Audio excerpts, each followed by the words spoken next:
Hello students, कैसे हैं आप? तो मैं हूं आपका बुंदेला सर।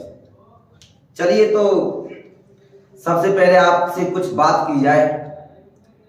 अब बात करने का समय तो नहीं है, लेकिन बात इसलिए की जाए क्योंकि बात करने से बात बन जाए, वही जरूरी है। इस समय सिर्फ आपका ज़्यादा समय नहीं लूंगा, लेकिन आपको कुछ बातें बताऊंगा जिससे आपको कुछ सीख मिले और आप कुछ करने के लिए तत्पर हो जाए। ये समय बिल्कुल एकदम बहुत अलग ही समय है। एक तरफ तो कोरोना जैसी महामारी, दूसरी तरफ कुछ बच्चों को ये असमंजस है कि पेपर होंगे या नहीं होंगे, और कुछ बहुत तल्लीनता से ये मन लगा करके तैयारी कर रहे हैं। उनके अंदर भी इस बात का भय है कि क्या पता पेपर होंगे कि नहीं होंगे। तो देखिए भाई, मैं सबसे पहले की बात कहूंगा, पेपर हो या ना हो इससे हमको कतई कोई मतलब नहीं है। जहां तक उम्मीद है पेपर होंगे, लेकिन पेपर हो या ना हो मेरा कहने का मतलब ये नहीं, लेकिन आप अपना कर्म करो, क्योंकि अगर कर्म नहीं करोगे तो कोई फायदा नहीं। इसलिए सबसे पहली बात, अब क्या होता है कि बहुत सारे बच्चे, क्या होता है कि सर्दियों का मौसम है, सोचते हैं कि रात को पढ़ लेंगे, रात के 2 बजे जा जाएंगे, अभी सो लेते हैं, खाना खाया सो गए, रात को 2 भी नहीं बजते, सुबह 6 बजते सीधे, और उनकी पढ़ाई खराब हो जाती, गड़बड़ हो जाती है पूरा। दूसरी बात, मैंने एक बात और बोली है, आपको पता है, मैंने एक बात बता रहा हूं आपको, आप अपने माता पिता का अभिमान बनो, उनके लिए कुछ करके दिखाओ। माता पिता आपकी जो करते हैं ना, वो आपके लिए बहुत कुछ करते हैं। उनसे पूछो वो आपके लिए कितने पैसे खर्च कर रहे हैं, कैसे कमा रहे हैं, क्या कर रहे हैं, बहुत कुछ करते हैं बेचारे, बहुत मेहनत करते हैं। लड़की हो या लड़का, कभी वो भेदभाव नहीं करते। लड़की के लिए पिता कैसे भी करके, कोई भी कुछ चीज करके वो स्पेशली उनके लिए करता है, चाहे कुछ हो जाए, भले उसके पास है हो ना, दूसरे पैसे ला करके कुछ करता है बेचारा, पर करेगा। पर वो सोचता है कि मैं अपनी बेटी की ख्वाहिश जो है उसको कम नहीं करने दूंगा। कोई भी बुक मंगाओ या कोई भी चीज मंगाओ, तुरंत ला करके देते हैं घर वाले। क्यों? क्योंकि वो चाहते हैं कि आप अपने जीवन में सफल रहें। और सफल कब बन सकते हैं आप? जब आप अपना कर्म ईमानदारी से निभाओगे। और कर्म अभी ईमानदारी से निभाने में मुझे थोड़ा सा कमी लग रही है। क्यों लग रही है? क्योंकि ये आपके मन में मन मस्तिष्क में जो भर गया है वो गलत है कि भाई ऐसा होगा, पेपर नहीं होंगे, ये नहीं होंगे। पेपर होंगे, बस मेहनत किए जाओ। मैं कह रहा हूं आप तो मेहनत करो, मेहनत करोगे, सबसे बड़ी बात यह, आप लोगों को बहुत कुछ सीखने को मिलेगा। आगे कंपटीशन क्वालिफाई करोगे, आगे बहुत कुछ आगे पहुंच जाओगे, ठीक है ना। सबसे पहले देखो, कोई भी काम है, ये आदमी क्या होता है, आसुन प्रवृत्ति में चला जाता है, मेहनत ही नहीं कर रहा है। क्यों नहीं कर रहा है? क्योंकि उसके अंदर कुछ चेतना ही नहीं है, उसके अंदर कुछ जागृति नहीं है, उसके अंदर वो जुनून नहीं है। और मैंने एक ही बात कही, जिसके अंदर जुनून नहीं है वो कभी जीत नहीं सकता, वो कुछ नहीं कर सकता। और सीधी सी बात है, अपन बोल सकते हैं आसानी से कि जीत की खातिर बस जुनून चाहिए, जिसमें उबाल हो ऐसा खून चाहिए। ये आसमान भी आ जाएगा जमीन पर, बस इरादों में जीत की गूंज चाहिए। ध्यान रखिए, मैं तो बस यही कहता हूं कि बहुत सारी चीजें हैं, बस आपको याद रखना चाहिए कि आप बहुत कुछ कर सकते हो। मैं एक और बात बता रहा हूं, इस संसार में किसी ने भगवान को नहीं देखा। भगवान जानते नहीं आप भगवान का मतलब क्या होता है, क्या अर्थ होता है? भगवान का अर्थ सीधा सीधा अर्थ है भग से उत्पन्न होने की, जिसको है आन, उसे कहते हैं भगवान। और हम तो इस संसार में डेफिनेटली सभी जो है ना, वो भग से ही उत्पन्न हुए हैं। हम तो एक मानव मात्र हैं एक। तो हमारे लिए जो भगवान है वो रियलिटी में हमारे माता पिता है, हमारी माँ हमारी भगवान है। उसने हमको पैदा किया, वो हमारी भगवान है। और इसीलिए जो आदमी, जो बच्चा, जो बालक अपने माता पिता को संतुष्ट ना कर सके, उनकी खातिर कुछ ना कर सके, वो मेरी नजर में कुछ नहीं है। क्योंकि जो अपने भगवान को रुष्ट कर रहा है वो किस मतलब का? और वो उनको कुछ, वो सेल्फिश नहीं है, उनको कुछ नहीं चाहिए, वो सिर्फ आपके भले के लिए चाहते हैं।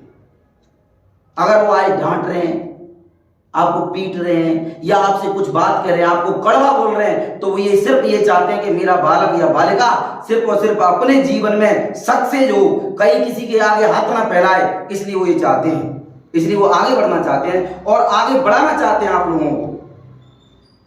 और आप हैं कि मेहनत में कम कसर छोड़ रहे हो। क्यों कसर छोड़ रहे हो? आखिरकार क्या प्रॉब्लम है? क्या आपको समझो उस समय कंडीशन देखी। मैं अपनी बात बता रहा हूं, मेरे पिताजी की बात बता रहा हूं। मेरे पिताजी टीचर है। मैं अभी तक अपने बात बताऊं थ्रू आउट टॉपर रहा हूं, मेहनत की है मैंने। मैं अपनी वो नहीं कर रहा। मेरे पिताजी मेरे को खूब डांटते थे, लेकिन आज उनकी डांट जो है ना उसमें मुझे बुरी लगती थी। लेकिन आज मैं समझता हूं कि वास्तविक तौर पर अगर मेरे पिताजी उस समय मुझे नहीं डांटते तो कैसे काम चलता। मेरे पिताजी के जो वो बात है मुझे आज भी याद है कि उन्होंने किस तरीके से स्ट्रगल किया।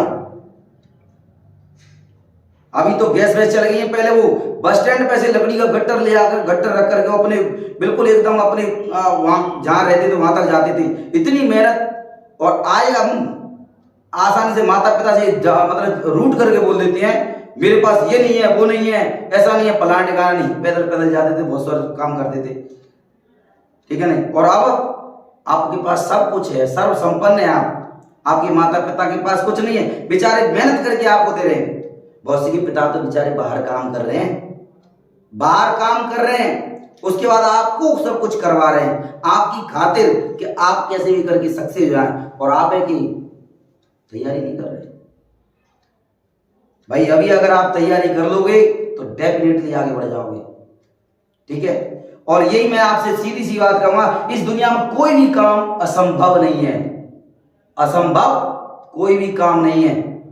क्योंकि सबसे पहली बात है, आदमी सोचता क्या है, ये सोचता है कि अरे ये मेरे से हो नहीं पाएगा। भैया मैं ये कहता हूं कि अगर आदमी ने सोच लिया तो उस सोच को साकार करो। जो ये चाहता है कि मैं ऐसा नहीं कर सकता तो कर सकता हूं, क्यों नहीं कर सकता, आखिरकार क्या रीजन है। भाई साहब जो आदमी, मैं आपको बता दूं कि जिसके पास कुछ नहीं है वो बहुत कुछ कर जाते हैं, उनसे सीख लो। और हमारे पास तो भगवान का दिया हुआ सब कुछ है, फिर हम क्यों नहीं करते। क्यों इसलिए नहीं करते क्योंकि हमको सब कुछ सीधा सीधा मिल रहा है ना। हमको वो मेहनत की आदत नहीं है ना। तो आदत डालो मेहनत की और जीवन बदल डालो। गारंटी है आपका जीवन बदल जाएगा। आपको लगेगा कि हाँ सर ने बात बताई, और आपके माता पिता की जो इच्छा है उसको साकार करो। उनके सामने ये बताओ, जब किसी का बालक, मैं कहता हूं कि माँ बाप के लिए जब किसी की इच्छा आर्मी है, आर्मी से बच्चा जब घर पे आता है तो उसका सीना पकड़ से चौड़ा जाता है पिता का, मतलब मेरा बेटा आ गया आर्मी में साहब, ठीक है ना। एनडीए में अगर आ गया, आपको देखो, आप अगर यहाँ पर आता है कोई अधिकारी ऑफिसर आप बन के आते हो, अलग ही जज्बा होता है उस चीज का, ठीक है। अपने आप में मैं कह रहा हूं कि अगर आप अपने घर में अपने मोहल्ले में सबसे ज्यादा अगर अच्छी परसेंटेज भी लेके आते हो, तब भी आपके पिता वगैरह क्या बोलेंगे, भाई फलाने का लड़का था। मोहल्ला वाले जो बोलेंगे फलाने का लड़का यार अच्छा लड़का है। और एक बात बताऊं मैं, जरूरी नहीं है कि परसेंटेज ज्यादा हो। आप सिर्फ, मैं कह रहा हूं परसेंटेज मायने नहीं रखती। परसेंटेज तो किसी की हो सकता है कि तबीयत खराब हो, एंड वक्त पे उस तरह से खराब हो, लेकिन वो नॉलेज आपके पास है वो जरूरी है, उसके बिना कुछ नहीं है। खेल में आप गेम्स में आगे बढ़ सकते हैं, करियर बनाइए अपना कहीं भी, पर उसके लिए भी आपको नॉलेज चाहिए। आप किसी भी तरीके से आगे बढ़ सकते हैं, कोई भी तरीका हो, आगे बढ़ना है आपको, और आगे बढ़ने के लिए मेहनत करना है, और मेहनत करने के लिए जुनून होना चाहिए। और जुनून तभी आएगा जब आप सोचेंगे, जब आप अपने पुराने दिनों को याद करेंगे, जब आप अपने माता पिता को ये मानेंगे कि हाँ वास्तविक तौर पे मेरे माता पिता ने मेरे लिए स्ट्रगल किया है, मेहनत की है, और वो मुझे मेरे लिए बहुत कुछ कर रहे हैं, तब आपके अंदर जुनून आएगा। और जुनून एक बार आ गया ना तो आप देखिए आप अपनी जिंदगी बदल डालोगे, और गारंटी है फिर आप उस दिन देखना कि आपकी, और मैं तो ये कह रहा हूं कि किसी दिन एक दिन आप ऐसे ही अनुभव करके देखो। आप अपने माता, आजकल बच्चों को पता नहीं क्या अजीब सी, मतलब एक बच्चे की टेंडेंसी हो गई है, अपने से बड़ों का सम्मान करना तो भूल ही गए हैं बिल्कुल एकदम। उनके अंदर झुकना, अपने से बड़ों का सम्मान करना, ये प्रवृत्ति खत्म होती जा रही है बिल्कुल। अपने, मैं कह रहा हूं भैया, अपने माता पिता के चरण स्पर्श करने में बच्चों को शर्म आती है। अरे माता पिता के चरण, जिन्होंने जन्म दिया है, जो तुम्हारे भगवान है, उनके चरण स्पर्श करने में आपको दिक्कत आती है, सोचो तुम, है ना। अपने से बड़ों का सम्मान करने में जिसको दिक्कत आती है वो कभी सक्सेस नहीं हो सकता। ऐसा मत बनो कि आप पर दुनिया से कुछ अच्छा करो, और अच्छा करने के लिए अच्छा बनना पड़ता है, और अच्छा बनने के लिए बहुत कुछ करना पड़ता है। बुरा 1 मिनट बन जाता है। बुरा बनने में क्या है, 2 गाली दो, चार गाली सुन लो, हाल बुरा और बुराई होती चली जाएगी, लेकिन अच्छा बनने के लिए आपको गाली सुनना पड़ेगा। लोग आपकी बुराई करेंगे क्योंकि आप अच्छे हो ना, और अच्छे की बुराई होती है। पर जिस दिन आपकी बुराई होना शुरू हो जाए तो ये समझ लेना कि आप सक्सेस हो रहे हैं। आपका क्रिटिसाइज होना शुरू हो जाए, आपके बारे में कुछ बोलना शुरू कर दे, अरे वो ऐसा है, वो ऐसा है। पहले सोचो तो क्या आखिरकार दुनिया उनके बारे में बोल क्यों रही है। आप आगे बढ़ोगे तो ये मान के चलना बहुत कुछ आपको पता चलना शुरू हो जाएगा। तो मैं तो एक ही बात कहूंगा, ये समय आपका तैयारी करने का, और भाई साहब बिल्कुल एकदम तैयार हो जाओ। जब नींद आए तो ठंडा पानी आंखों से मुंह धुल लो, बिल्कुल एकदम, मतलब पानी से मुंह धुल लो बिल्कुल एकदम ठंडे से एकदम। जब नींद आ रही हो तो खड़े हो जाओ, बैठ खड़े होकर पढ़ना शुरू कर दो, बिल्कुल एकदम, बिल्कुल नहीं टिक के बैठना नहीं हमको, बिल्कुल हमको पढ़ना है। आज हमको इतना क्लियर करना है, ये क्लियर करना, बिल्कुल ठान लो मन में, और फिर देखना आप। और मैंने एक बात बोली थी ना अभी कि अनुभव करके देखो।